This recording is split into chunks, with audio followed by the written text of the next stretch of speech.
Hey guys, welcome back to the channel. If this is your first time here, if you're seeing my face for the very first time, my name is Mida J and I film everything UK lifestyle, vlog, travels and all of that beautiful stuff. If you're interested in any of this, do well to subscribe to my channel by clicking the subscribe button.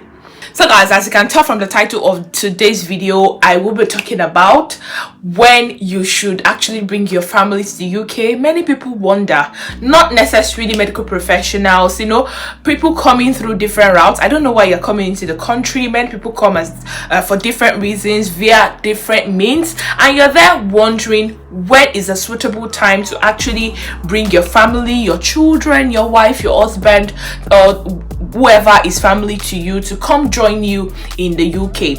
When is the perfect time? That is what I'll be talking about in this video. If you're interested in this, just keep watching.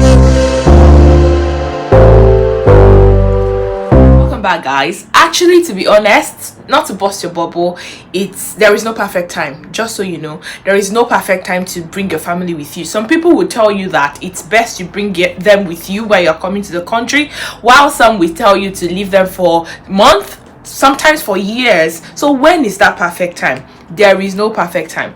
But then there are some factors that should actually influence your decision about when is the time to bring your family with you, or if you should even bring them with you in the very first place. First factor guys is finances. We all know that there is I'm from Nigeria, if you don't know, and I'm from the Yoruba ethnic group. There is an adage that says that you cannot do anything without money. We all know money goes to work. Money makes the world go round. Finances must be in check. What is your finances saying? Okay, you are that person who wants to bring your family with you, okay, and your finances is in tears, like is in severe pains. How do you want to do it? It's gonna be difficult. Let me speak for the medical practitioners. There's something we call the health surcharge fee. That fee was actually very exorbitant back then for nurses, for medical practitioners that are coming into the UK. And imagine you have 4 children and you have your husband or your wife or to pay for. So things are a bit better now, to be honest. They've scrapped the IHS surcharge fee, the health surcharge fee, for medical practitioners. But what if you are not a medical practitioner? This video is not necessarily for nurses or healthcare practitioners, for everybody. What if you have to pay that fee? It is not too easy. The money is quite a lot. Apart from the IHS fee, you pay for their visa, you pay flight ticket, and what about accommodation when they come, and feeding? It is not a child's play. But now for medical practitioner, things are a bit easier. All you have to pay for is your visa, their visa fee and ticket. That's all for now. Even that is still not cheap. When you calculate everything, it's such a lot of money sometimes. And then you have to consider accommodation. Do you have the money to cater for the accommodation? Because usually when you come into the country as a new healthcare personnel, whatever you're coming in as, your sponsor, your employer, for ACAs too, this includes healthcare assistants and carers that come into the country, your sponsor, that's your employer, will be the one to provide accommodation for you. They will not cater for your family. That you should know. They won't cater for your family. You have to look for an apartment. And another thing is, do you have somebody who is here already that can look for an apartment for you, so that when you come, you have somewhere to stay? These are the things you consider. Feeding is also another factor that you need to consider. Transportation. I can remember that when I came to the UK, like for instance, things I purchased £1 back like a year plus ago is now about £1.50, £2. Things are now more expensive. Transportation now is now more expensive. So these are the things that you need to keep in check. Finances is the main thing that you need to consider, and in most cases the landlords or the house owners will want them to provide certain things, identity check, where is the person working, and if you're not here already, that might be a bit difficult. Regarding accommodation, you have options of Airbnb, hotels, but these hotels are not cheap. I think this idea of bringing your family with you is a bit easier for people that have just their partner, maybe newly wedded, or people that have just one child. If you have about 3 to 4, you imagine the stress of bringing them down.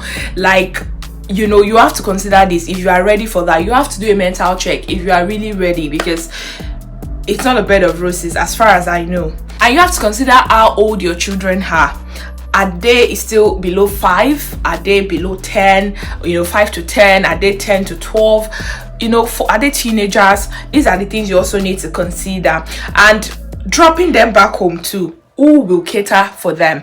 I don't have children yet, but I know that children are very delicate, and they are they are an essential part of your life as a mother. So who will cater for them when you are away? Do you have a strong support system back home? Your mother, your sisters, or your husband? Who will cater for them? This is another thing. If you really decide that you will drop them at home, and while bringing them to, your finances, accommodation, like the things I've mentioned earlier, should also be in check. And then it brings me to the fact that, what do you really want? Look at yourself, ask yourself genuinely, do I really want to bring my children with me, or my family, or I want them to stay back? Work with your partner. You are a team. You have to have a supportive partner that really understands. You have to cooperate together. It is a teamwork. You have to start that teamwork from Nigeria, because it's totally a teamwork here in the UK. You compromise a lot. Some husbands need to take up night shifts, permanent night shifts, so that the wife can work during the day. So at work, the wife will really do nights, while the husband will really do day, so that they can actually assume the position of a babysitter as necessary. Babysitting fee, or what's it called, what do they call the child minders, the babysitters, they are not cheap here. Sometimes it feels like you're working for them. I have a friend at my workplace, sometimes she calls me, she's like, enjoy your singlehood, because the money I'm supposed to be using to buy Fendi, to buy Versace, Dior, that's what I'm paying to child minders. Like, she pays a lot. So what people do sometimes is they bring their mother-in-law, they bring their mothers in. There are many people, most of my friends now that are married, that have kids, have one mother-in-law at ready, standby, because it is not too easy. The money you pay these people is even higher than what you are earning per hour. So it's like you're working for child minders. So these are the things you need to consider. What do you and your partner want? Be a team. Just so you know, in the UK, you really have access to house helps. Those house helps you usually have in Africa, in Nigeria. Some people even have 2 house helps, one living, one coming and going. But in the UK, there's nothing like that. So if you're that person that you're used to having house helps, having laundry person that comes every now and then, a living maid, in UK it's not really like that. So it will be a struggle adjusting, you and your partner alone, taking care of the kids. To the best of my knowledge, childcare is actually not very easy. It is crazy, it's insane here. So imagine when you're not too settled and you're bringing your family in, you might struggle with it. But then many people have actually done it and it worked for them. So you have to know who you are, what you really want.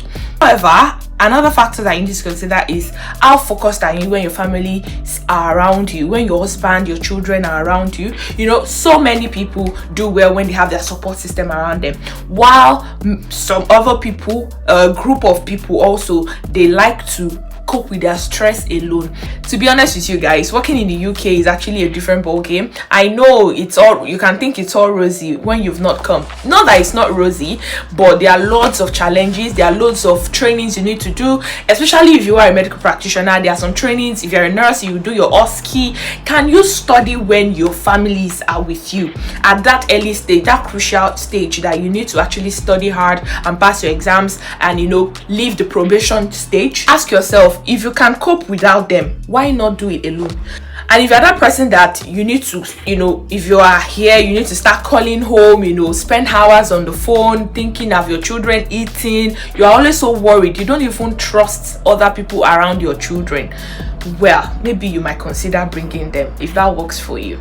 Some of us actually prefer to cope with our struggles alone. Like, we like to face the troubles by ourselves, tackle it without anybody knowing. Like, we like to deal with things individually, while other people, they like to have their support system around them. Actually guys, it's a very surreal feeling. Like, it's really amazing when you go to work, you are very stressed. So many things will stress you in the UK. People that are already here, they experience it. I am experiencing it, many people are experiencing it. It's not a new thing. Many things will frustrate you sometimes and you're like, what's happening here? Just imagine coming home to the arms of your children, your husband rubbing your feet, he has made dinner for you, all of that sweet things. It can actually really help you, to be honest. But then you have to look at the bigger picture. If that is what really works for you, why not bring them? And if you know that you want to tackle this thing once and for all, that early stage of hustling for exams, trainings, well, you might just want to leave them behind. Then the fact is that leaving them behind doesn't mean that you won't bring them anymore.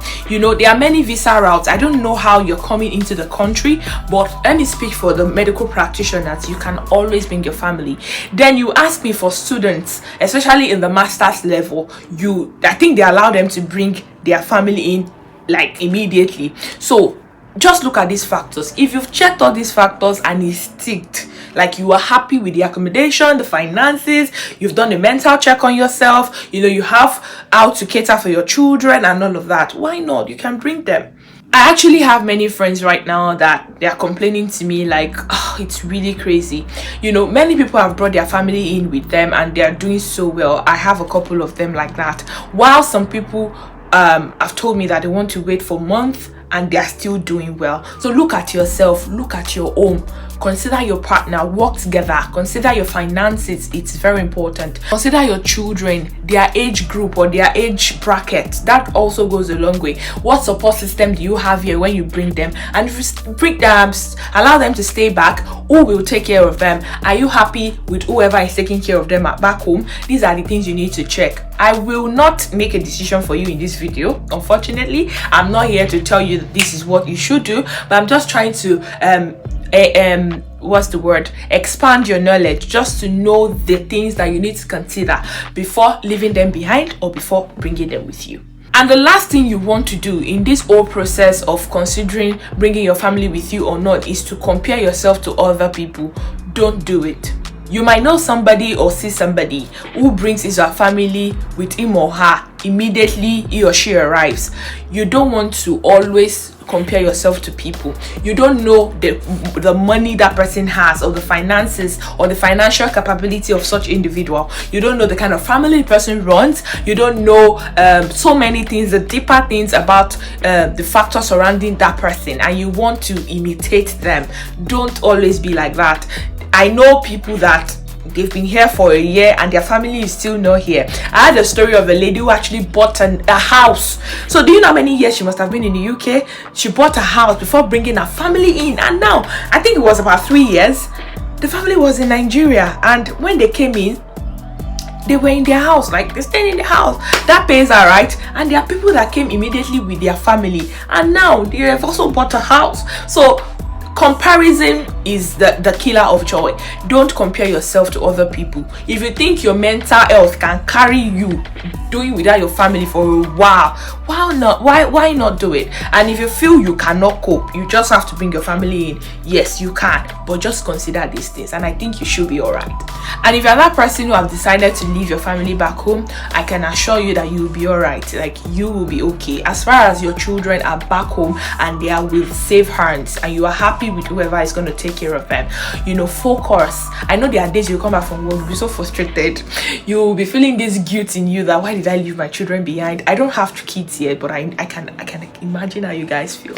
You know, being a mother, you feel so like, why did I leave them and all of that? But it's going to be worth it at the end of the day. Trust me. Either you bring them with you, either you leave them back and you bring them later, you're still going to enjoy it. The wait is always worth it. Bringing them to is always worth it. So whatever decision you have taken, just know and ascertain yourself that it's for the better course and it's going to be over soon, whatever wait it is.